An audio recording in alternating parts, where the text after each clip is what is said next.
Em 2016, que quando tudo aconteceu, eu estava começando a fazer terapia. Porque eu estava me vendo rodar o mundo e não vivendo nada. O meu assistente, ele que me dizia aonde eu ia, o que eu ia comer, ele que separava a minha roupa. Às vezes eu chegava num lugar, as pessoas falam, poxa, eu te vi naquela cidade, ou eu te vi naquele país. E eu não lembrava mais. De tanto que estava agitado. Eu falei, não... Você estava sendo só jogado pro lado e pro outro, sem consciência do que estava acontecendo. E eu falei, não quero isso. Então, eu estava engordando, inchando. Eu falei, não, olha só, esse ano eu vou dedicar um pouco mais para mim. Então, contratei um personal, comecei a malhar, procurei uns médicos, fazer uma ortomolecular e não sei o que. E virei para ela e falei, olha, eu vou investir em alguns projetos meus. Começou a mudar ali. Porque até então eu tinha investido em todos os projetos dela. Eu falei, não, vou lançar outros livros, vou lançar outras coisas e tal. E ali começou a mudar alguma coisa. Isso é uma leitura que eu faço hoje, que eu demorei para fazer. 18 dias antes de tudo acontecer, que a gente enfim vai chegar lá, ela me propôs mudar o regime de bens do casamento. Porque minha família tem muito caso de câncer. E aí ela falava, se você tiver um câncer, e se você morrer em uma das viagens, a sua família que nunca está aqui vai ficar com metade e a gente vai ficar desamparado. Então vamos mudar o regime para separação total de bens. Coloca tudo no meu nome, porque eu e a criança a gente fica protegido e você vai estar sempre com a gente. E aí eu falei, não vou mudar regime de bens. Eu faço um testamento. Isso foi 18 dias. Aí eu estava com uma agenda ainda muito cheia. Fiz interior de São Paulo no final de semana seguinte. Depois São Paulo, dia 11, eu estava em Sorocaba, dia 11 de junho de 2016. Dia 10 eu estava em Sorocaba, dia 11 eu estava em Campinas.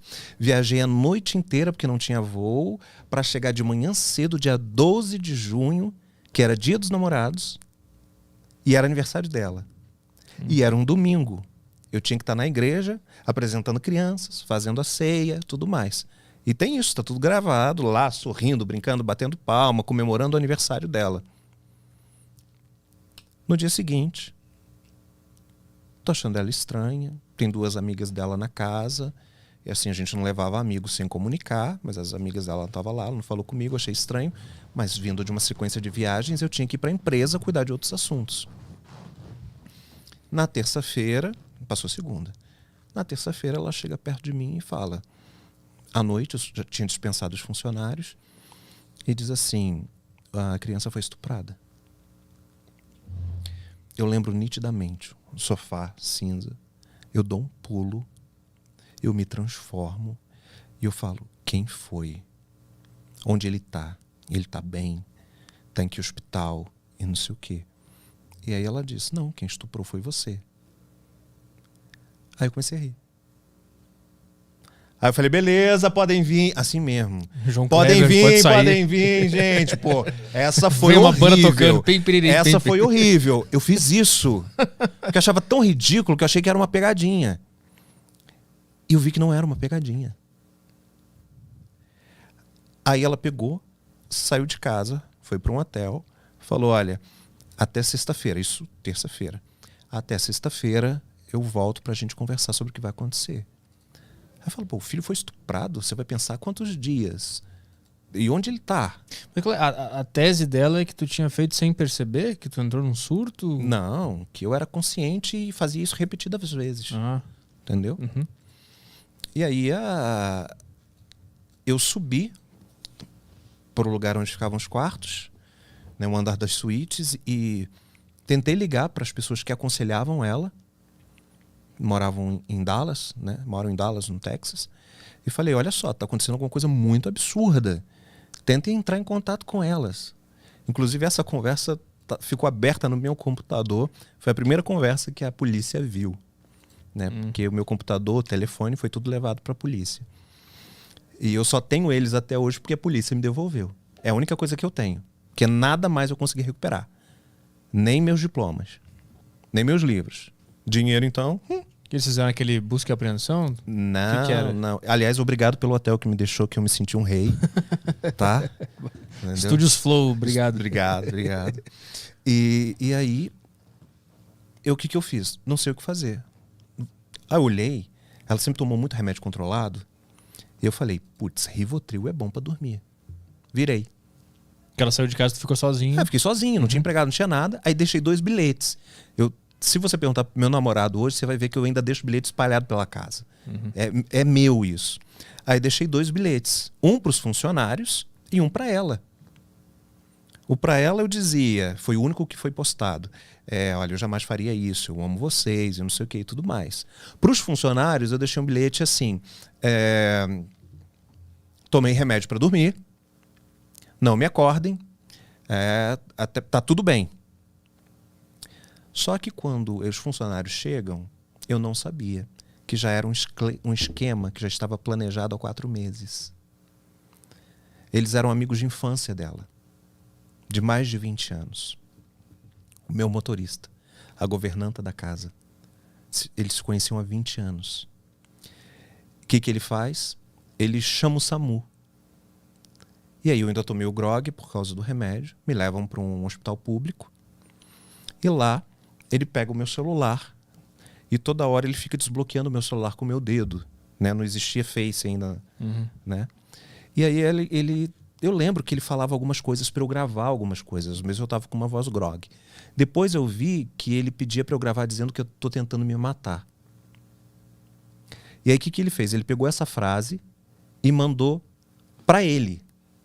Só que por medida de segurança, nenhuma pessoa na minha agenda tem sobrenome e nem grau de parentesco. Então é Petri, é Caio, a minha mãe é Nerli, entendeu? E ele pegou e mandou para Márcio. Só que não foi para ele. Entendi. Foi para o meu médico. Entendeu? E aí, enquanto isso, eu estava no hospital. Recebi alta do hospital, laudo do hospital, totalmente consciente, pode ir para casa. Sem nenhum problema. Ele tomou apenas para dormir. Gasglow, acho que 12, tava lá. Aí eu falei, beleza, chama um táxi. Não tinha Uber, né? Mas tu tomou muito remédio só pra entender Tomei uma dose forte. O quão grog tu tava, né? Eu tava... Não, eu acordei, eu lembro de acordando, entrando na ambulância e tal. Mas os funcionários relatavam que eu tava roncando muito alto e tava muito letárgico. Então... Tu tomou no... Tu tava tão desesperado com o que tava acontecendo que tu tomou pra apagar mesmo? Entendi. Eu falei, putz, só vou vê-la sexta. Ninguém me responde agora, meia-noite.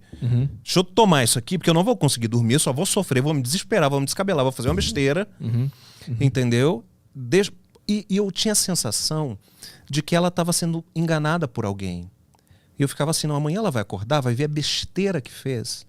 E vai voltar aqui e vai falar, poxa, desculpa, eu entendi mal a história. É alguém que estava tentando influenciar o nosso casamento. Eu tinha isso, velho. Tinha esperança de que ela fosse cair na real. A esperança só passou quase 1 ano depois. E ela já tinha me jogado no hospício, na cadeia, torturado, e eu ainda achava que ela ia mudar. Ou seja, eu devia ser doente. E aí chamou o táxi depois de estar no hospital lá? Não, então chama um táxi. Aí eu falei, aí ele, não, você ainda precisa de cuidados. Eu falei, então atravessa a rua, literalmente, vamos pro Samaritano ou pro Vitória, que são 2 hospitais de ponta no Rio, aonde eu tinha acesso, os meus históricos estavam lá, os médicos me conheciam, e a gente termina o tratamento lá. Ele, não, precisa ir de ambulância para casa. Quem falou isso? Meu motorista. Entendi. Aí eu falei, mas por que ambulância? Ele, não, confia. Eu vou desconfiar do meu motorista? Não, vamos de ambulância. Estou esperando a ambulância. E aí, entro na ambulância, tem que deitar na maca. Mas tô bem, mas beleza, vamos deitar na maca, aí amarra e não sei o quê. Do hospital até a minha casa, eu fazia aquele caminho pelo menos 3, 4 vezes ao dia. Porque era caminho para ir para outros lugares. Então eu conhecia detalhes do chão, do piso, do quebra-mola, dos sinais. E a ambulância começa a trepidar numa estrada de chão.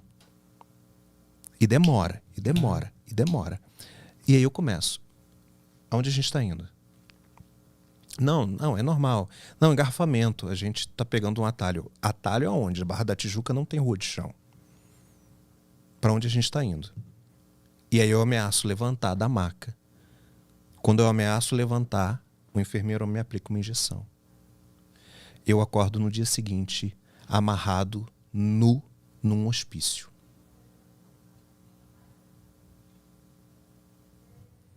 Pausa dramática. Internado por ser extremamente agressivo, bipolar, multipersonalidades, pedófilo, tentativa de suicídio e inúmeras coisas. Quando tu acordou, tu estava numa cama, numa cela? Como é que era? Eu estava... Se você entra na clínica de reabilitação, parece um spa de tão linda. Só que lá atrás, no fundo, depois das árvores, tem umas celas. Uhum.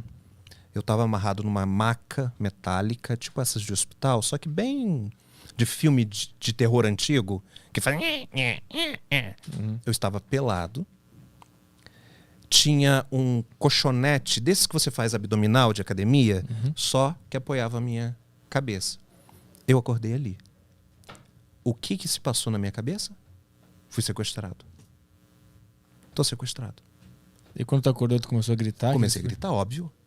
O que tá acontecendo? Me tira daqui, quem são vocês? Eu não sei o quê. Drogas. Acordava, o que tá acontecendo? Não sei o quê. Olha só, você é uma pessoa muito perigosa, não sei o quê. Perigosa? Bota meu nome no Google. Ah, soberba, né? Bota meu nome no Google! Todo mundo sabe quem eu sou! Vê meu vídeo do casamento. Pô, tem um monte de livro lançado. Então tá, liga pro meu assessor, liga pra minha mãe, liga pra minha esposa. Uhum. Não. Aí dava uma injeção sempre que tu ficava mais... agressivo. Uhum. E aí... Mas se eu te perguntar, essa foi sorte do plano tu ter tomado os remédios?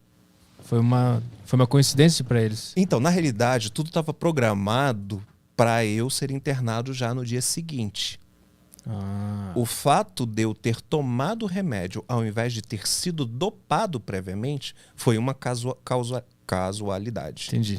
Até porque eu já tinha sofrido uma tentativa de envenenamento antes. Eu descobri, mas jamais desconfiei. Eu achei que era de um funcionário, mandei embora, né? Eu tava comendo, tava a comida preparada só para mim, porque não tinha mais ninguém em casa. Eu comecei a comer, minha gengiva começou a sangrar. E aí eu liguei para minha mãe, minha gengiva tá sangrando, eu tô comendo, ela larga a comida e vai para o hospital. E aí tinha pó de vidro. Caralho. Né? E aí, mas... Isso foi quanto tempo antes desse fato que a gente tá falando Meses. agora? Entendi. Meses. Uhum. E aí eu falei, o que foi? Quem que fez? A cozinheira. Uhum.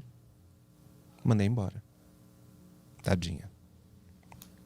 Mas a gente fez as pazes. E ela me ama até hoje. Beijo, Rosângela. Não vai ver, porque ela tá de uma senhorinha. Mas beijo assim mesmo. O beijo é cósmico. Exatamente. O beijo vai pela física quântica. Mas aí acordou lá, acordei lá. Ficava agressivo, eles davam injeção e tal. E a aí partir eu comecei a sofrer gaslighting. Eles pegavam, tinham outros internos ali, completamente ensandecidos. Então eram pessoas que gritavam 24 horas, que tinham incontinência urinária, que defecavam, espalhavam na parede, que tacavam as coisas, pessoas com abstinência de crack, sabe? Era um lugar muito louco, pequenininho. Era eu e acho que mais 4 ou mais 5. E aí eles ligavam uma televisãozinha de tubo que ficava chiando no máximo. Eu começo a tremer. E para começar os processos de tortura e gaslighting. O que é isso? Gaslight é uma reprogramação inventada na Segunda Guerra pelos nazistas para fazer uma lavagem cerebral, para você acreditar que você é outra pessoa. Eles apagam a tua memória e implantam uma nova memória. E para fazer isso é na base da tortura? E de drogas fortes. É tortura física ou só psicológica? Mental. De barulho?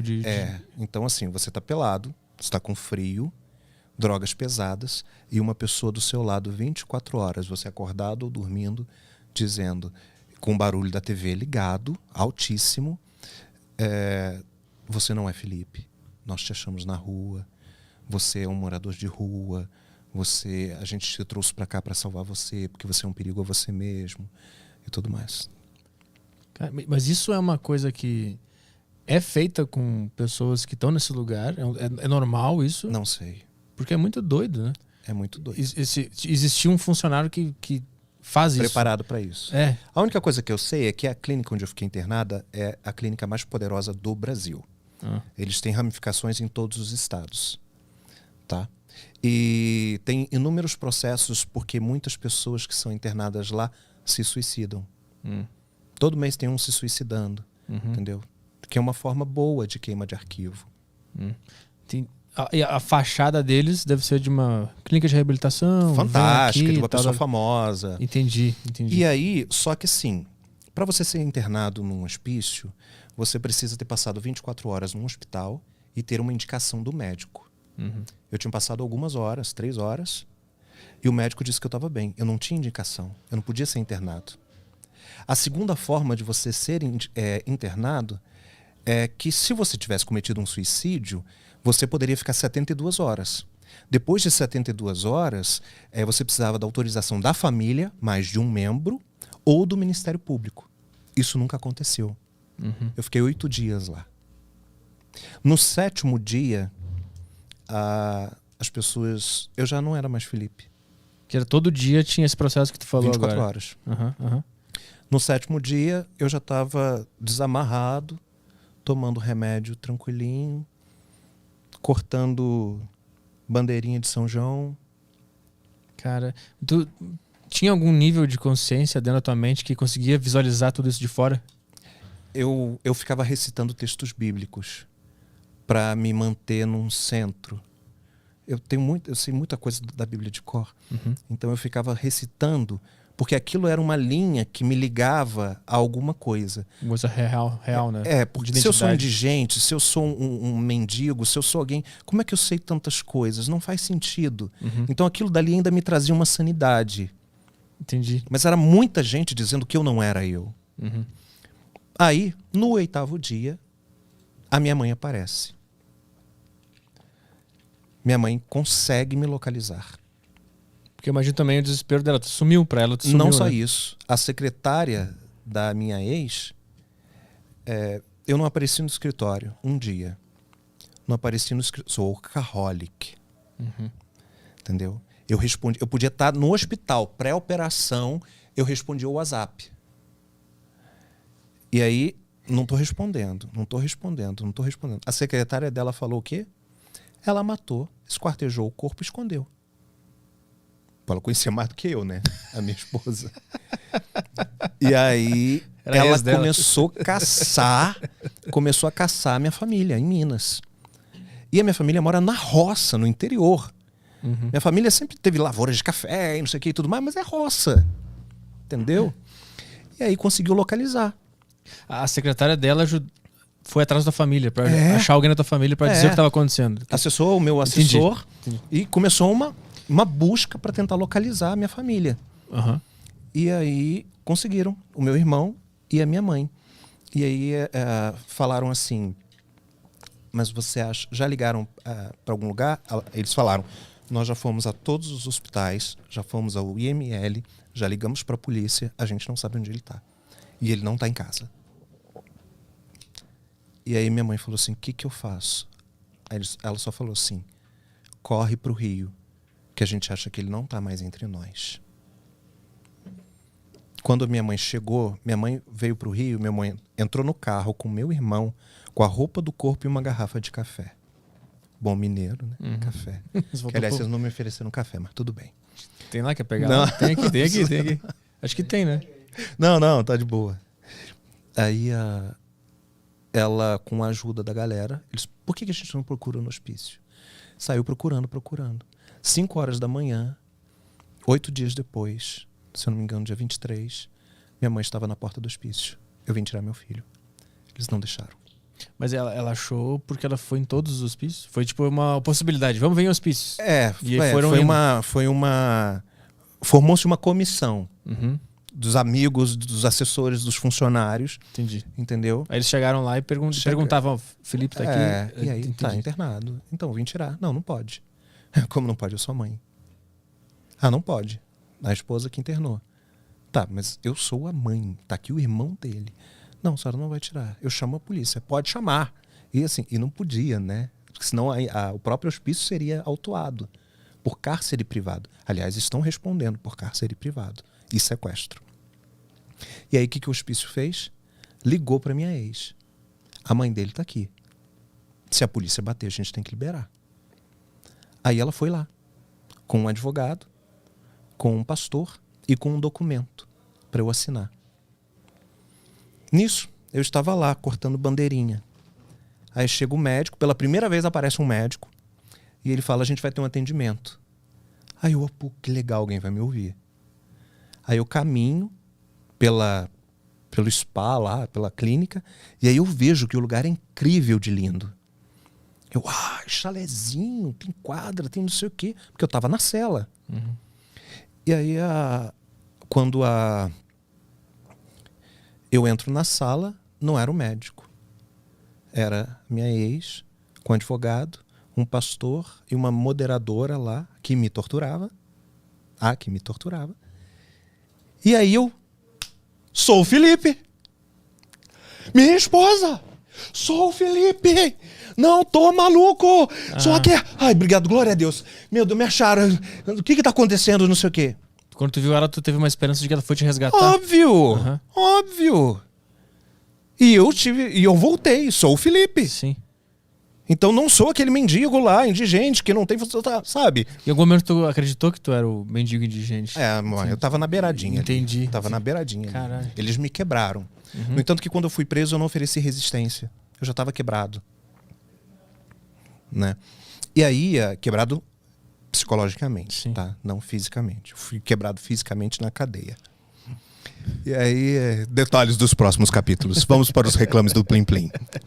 Voltamos a apresentar. Deriva.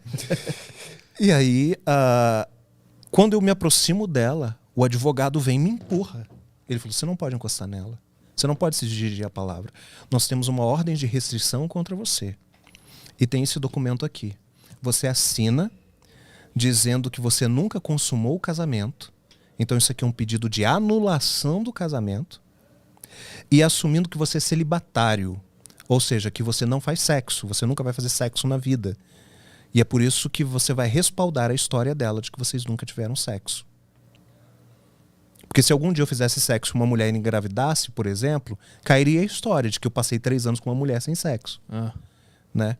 Isso sem contar os inúmeros testes de gravidez que a gente fez no hospital, né? Achando que estava grávida. Mas ela não contou que eu ia sobreviver. Minha mãe chegou na hora errada.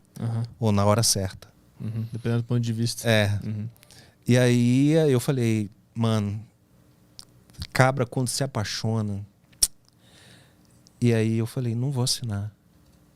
E eu não estava pensando nos bens. Eu falei, eu não vou assinar porque eu amo essa mulher. O que tiver acontecendo a gente vai consertar. A gente chama ajuda, pede terapia, não sei o quê. Eu amo essa mulher, nasci para essa mulher aqui. E aí ela simplesmente olhou para mim e falou, eu te perdoo. E levantou e foi embora. E aí eu só ouço ela falando assim, pode liberar ele.